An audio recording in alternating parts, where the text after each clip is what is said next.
During the 79th UNGA Assembly in New York, Palestine was finally given its own seat right next to other UN member states.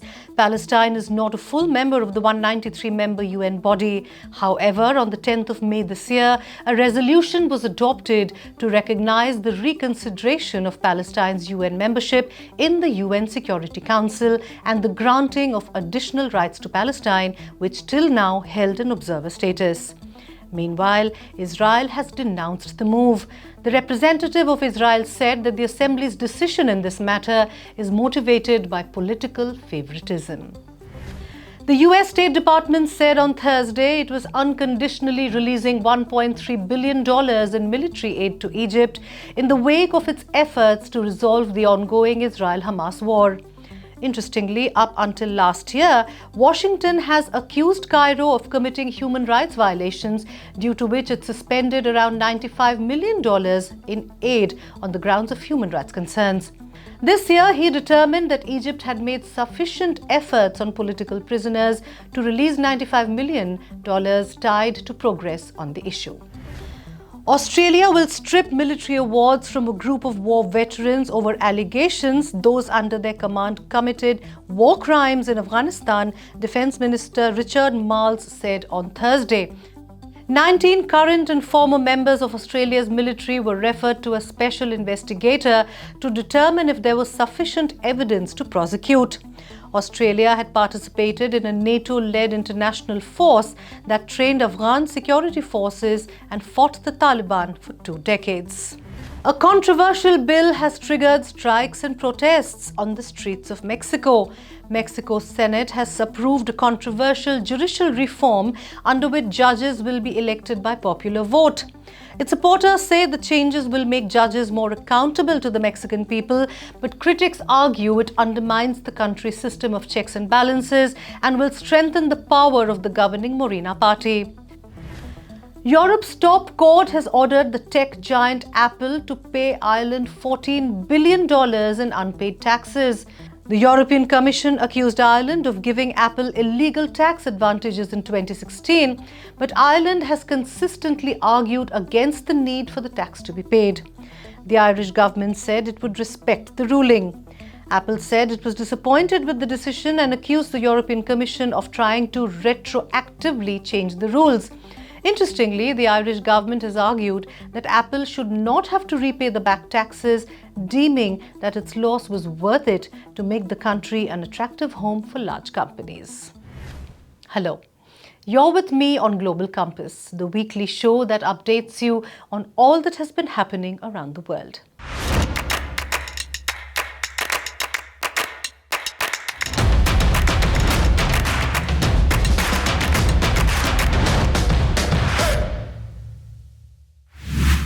In our next segment, let's take a look at some of the stories that were specifically featured on Strat News Global. A substantial deposit of petroleum and natural gas has been discovered in Pakistan's territorial waters, a cache so large its exploitation could change the country's destiny, according to Dawn News. Some estimates suggest that the discovery constitutes the 4th largest oil and gas reserves in the world. A 3-year survey was undertaken in collaboration with a friendly country to verify the presence of the oil and gas reserves.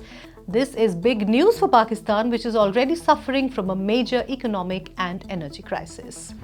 India's National Security Advisor Ajit Doval met Russian President Vladimir Putin on Thursday on the sidelines of the BRICS National Security Advisors meeting. Sources said that Mr. Doval's visit to Russia would be aimed at resolving the Russia-Ukraine conflict. He was reportedly carrying PM Modi's peace plan for President Putin. In the talks, the Russian leader expressed hopes that Prime Minister Modi will travel to Russia's Kazan next month to attend the annual BRICS summit.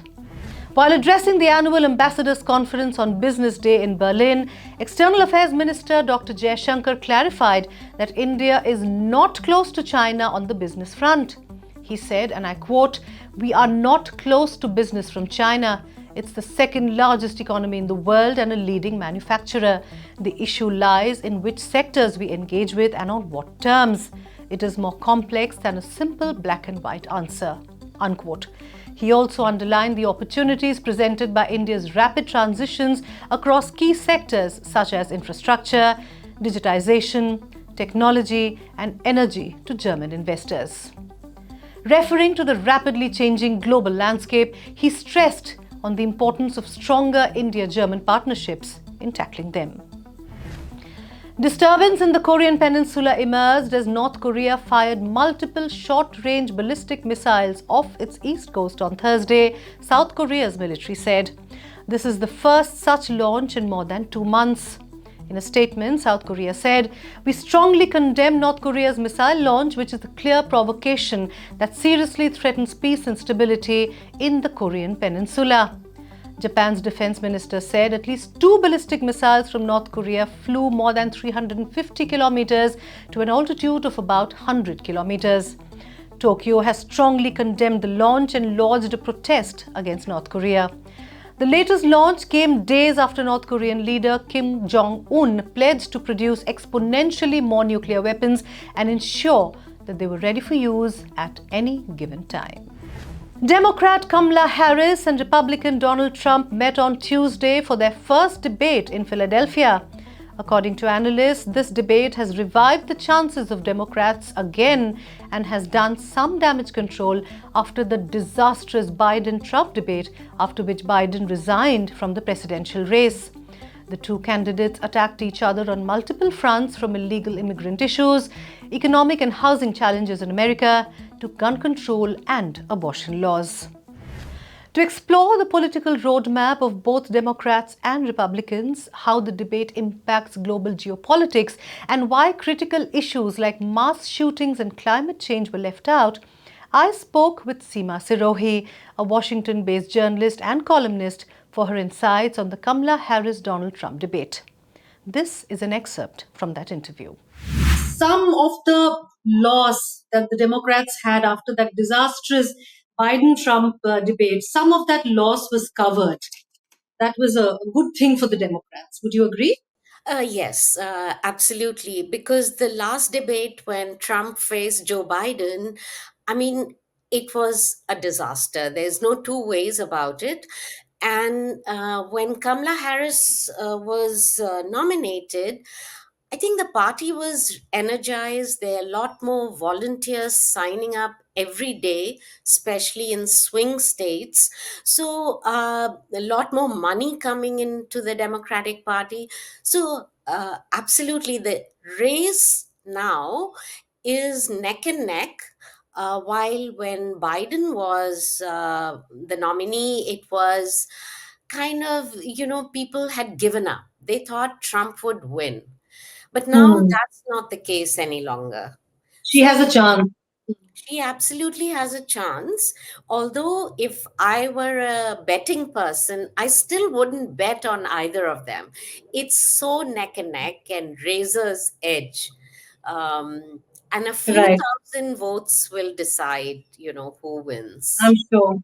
Election after election after election, um, Donald Trump has talked about illegal immigrants. And even in this debate, there was this whole issue of illegal immigrants.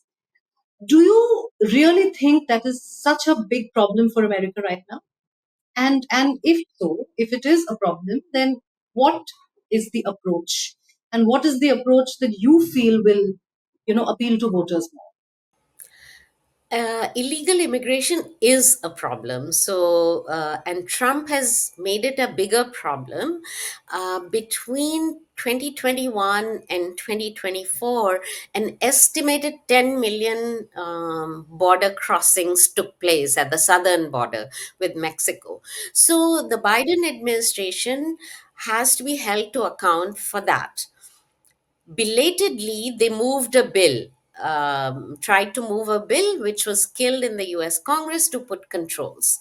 But through executive action, they have made getting asylum a lot tougher now. But it is also a fact that in the first 3 years, a lot of people came in and the system could not cope. They just disappeared into the country, and even democratic mayors of big cities like New York, Chicago, They said to the White House that, look, you need to do something because we cannot cope. All these illegal immigrants were coming. They had to be housed, they had to be given shelter and food and things like that. So it is an issue. And now Kamala Harris is kind of pivoting on this issue. Is no longer when she used to say that we should decriminalize immigration, that if someone sort of walks in illegally without proper papers, we should treat them as, more gently and kindly and not treat them as criminals. But now her stance has changed because Hmm. the issue is resonating with both Democrats and Republicans. It is a big issue and it's a weakness for the Democrats. Okay, so let's talk about another pressing issue, which is again a big issue as far as elections in the US are concerned, and that is the abortion law. So Kamala Harris has been pretty vocal about it. She has taken a strong stand, and Donald Trump, he maybe seemed a bit softer. He's softened his stance on that. So how much does that issue affect voting? It's a very big issue. It's kind of number three after the economy and immigration, and it's resonating very well with women voters.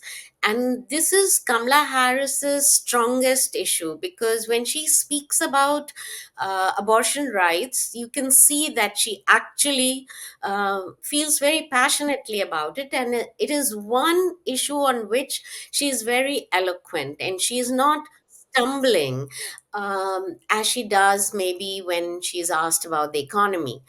So it is a weak point for Trump and for Republicans. He's trying to be all over the place on it. He says one thing one day, another thing another day. And his vice presidential nominee, J.D. Vance, has been in favor of a national ban on abortion, which is going to hurt them with women voters if the Democrats are able to press this issue well, which she did during the debate. She did it quite well.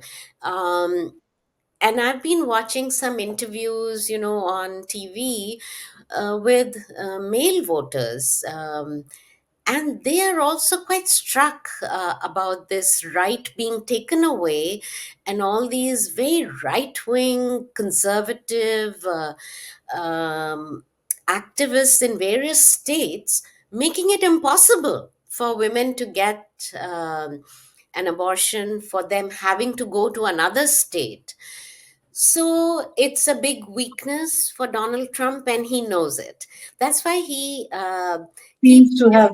deflecting. He keeps deflecting. He says Okay. Okay. uh, he appointed the three conservative judges on the Supreme Court, Hmm. which led to the decimation of the abortion right under Roe versus Wade. Now Hmm. he's trying to backtrack. He says, oh, well, Americans wanted it to go back to the states. Now each state will decide. What that means is that there'll be 50 states, 50 different versions of what women have to face, which just means chaos and Yeah. more pain for women. So this is a big issue, yes. Let me now ask you my final question. You said it's neck to neck. You said it's very close, a few thousand voters here or there. Do you actually think America is ready for a woman president? That too, a woman of color, so to speak? Well, I would say that's not as much an issue this time around as it was when Hillary Clinton ran. And because of some very smart strategy by the Democrats.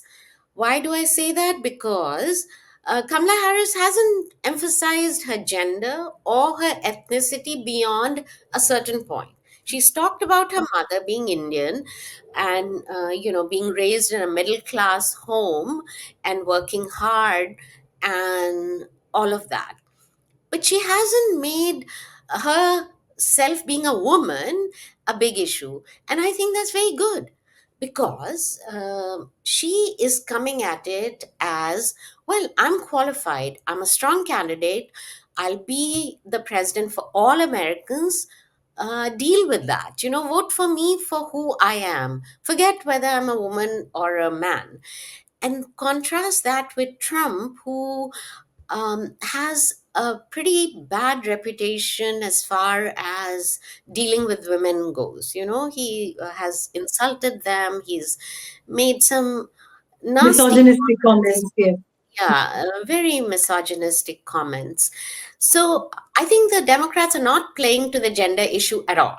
Last time when Clinton ran, it was the slogan was for all women voters, I'm with her. So it was just always emphasizing the fact that she's a woman. It was a mistake. Now it's like, I'm qualified, I'm the greatest, vote for me. You can watch the entire interview on Strat News Global on Tuesday. Please write in your comments. Don't forget to like and share this video. I hope you have subscribed to this channel and have made sure that your friends and family who are interested in foreign affairs have done so as well. And it's time to wrap up this week's Global Compass. But before we let you go, watch this heartwarming performance by children of, interestingly, North Korea. The country, which is known for its stringent media curbs, displayed its kids on the stage to perform a show titled We Are Happy in Pyongyang. The video, provided to Reuters by North Korea's state news agency KCNA, which cannot be independently verified, showed children dancing, singing and performing circus acts at Mangyongdae School Children's Palace. Watch the performance. I will see you next week. Till then, take care.